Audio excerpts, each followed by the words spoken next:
Nice to be here tonight. Tough act to follow, Josh. If anyone else has seen him in the Putnam County Spelling Bee as William Barfay, that was the hardest I've laughed in probably 10 years. Okay, I'm already running behind. Triple threat, an elite performer who excels at acting, singing, and dancing. Many people who are in the entertainment industry behind the scenes are struggling actors. I am not one of them. I have no talent whatsoever. I want to be a business person. We're going to get to that. You'll see tonight that these slides were put together by someone over 40 whose graphic design person was on vacation the day that these were due. So look up maybe instead of looking there. Born and raised in Montreal is all I wanted to say about that.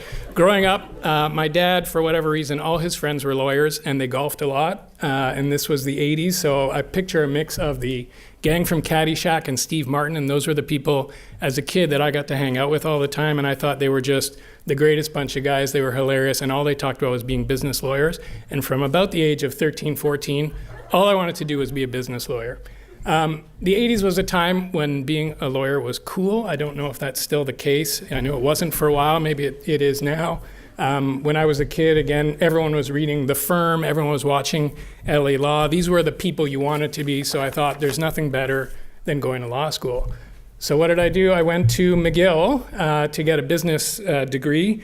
This slide is completely useless. I was just going to tell you that I went to McGill for no apparent reason.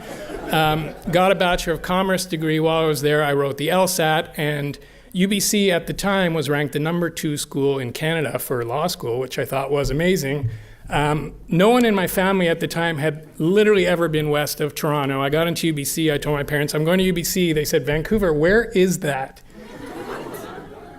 It was really far away. No one had ever been there. I heard there was a golf course on campus and it was the #2 school. That was it. I went, packed up and moved to Vancouver. I Googled mentors and networking, and this is the first thing that came up. And I thought, a Karate Kid photo, great.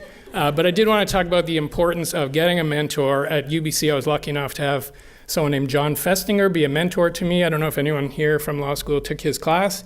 At law school, he was just an amazing guy who took me under his wing and showed me that you can actually have a career as a business lawyer in film, which blew my mind away. So I got a job working for Goodmans, worked on a bunch of productions. My clients were mainly Americans who came up here to Vancouver to film. The Vancouver people were the service provider to the Americans. Oh, where'd that slide go? You're going way too fast. That was not 20 seconds. This was at the time also the dot-com bubble. There's all sorts of things that anyone here who graduated in the past 10 years don't know what I'm talking about now. I just wanted to say there was all kinds of money pouring into everything at the time. There were a whole bunch of projects made that never should have been made, but people had way too much money. This graph, again, horrible Google image. All I wanted to show you here was that the market goes up, the market comes down. And if you look at when the market goes down, that's when a lot of production companies left Vancouver. It went up, a lot of productions came into Vancouver. It went down again, a lot of production companies left. Everyone was scared, everyone was happy, everyone was scared, everyone was happy. We're in a happy time, and I joined a company called BRON Studios, started by a fellow named Aaron Gilbert, who was a client of mine when I was at Goodman, so back to the power of networking.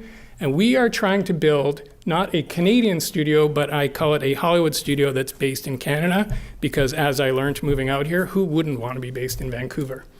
My kids used to ask me when they were young, what do you do all day? Because we used to read this book all the time. So I quickly describe making a movie similar, this is going to be horrible, but to making a baby. It happens thousands of times a year, but it's still a miracle, and don't forget that. You have to arrange financing, you have to get an actor who won't come on board until you have financing, but you can't get the money until you have the actor, and it's an absolute nightmare. BRON Studios has an animation studio in Burnaby. We have 2 animated films coming out. The first one, Henchman, coming out very shortly. This one, the second one on the bottom, is a movie that we're doing with Netflix called The Willoughbys, and that's literally the only photo I could show contractually. We have a live action company also that has people here in Vancouver and an office of about 20 people in LA. These are the movies we've worked on in the past year or two. Fences, amazing movie, 4 Oscar nominations, including Viola Davis, who won the Oscar for Best Actress, and Leave No Trace, amazing movie, gonna get a Best Director nomination, I guarantee it. Plug, Launching today, actually going wide tomorrow, including in Vancouver. The Front Runner, starring Hugh Jackman, a movie we produced and financed. Amazing movie. Story of Gary Hart. Many of you, I think, are too young to know who that is, but it's Hugh Jackman. So go see it, because it's Hugh Jackman, and he's amazing. The industry, I showed you the graph, highs, lows, scary. Everyone's scared, everyone's leaving town, everyone comes back. Now we're in an era where everyone's scared because we're all getting Netflixed, and everyone doesn't know what that means. It's hard to sell a movie. It's hard to get a broadcast deal. This has been an amazing time to produce content. Netflix needs content, otherwise you're going to stop paying $10 a month. So they constantly need more content. Apple needs content. Amazon needs content. Everyone needs content. It's an amazing time to be producing content. Amazing, not lucrative, but amazing.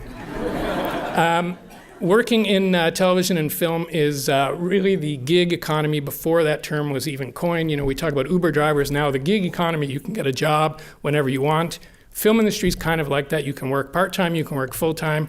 You can actually work 8 months a year and make enough money to go to the beach for 4 months a year, which is what a lot of people do and won't come work for us because we want them to work 12 months a year. I put up one quick slide. I know Peter's talking after me. He's the guru in this town. I assumed he's going to have way more slides like this, but 60,000 jobs in BC in the film industry. Very quick slide. The line at the top, box office revenue of a movie.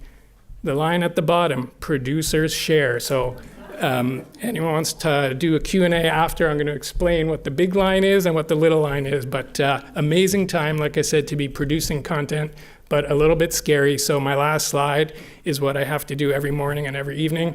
Take a deep breath, try not to have a heart attack. It's a very stressful industry, but it's amazingly fun, and there are jobs for business and law grads like everyone in this room. Thanks for your time.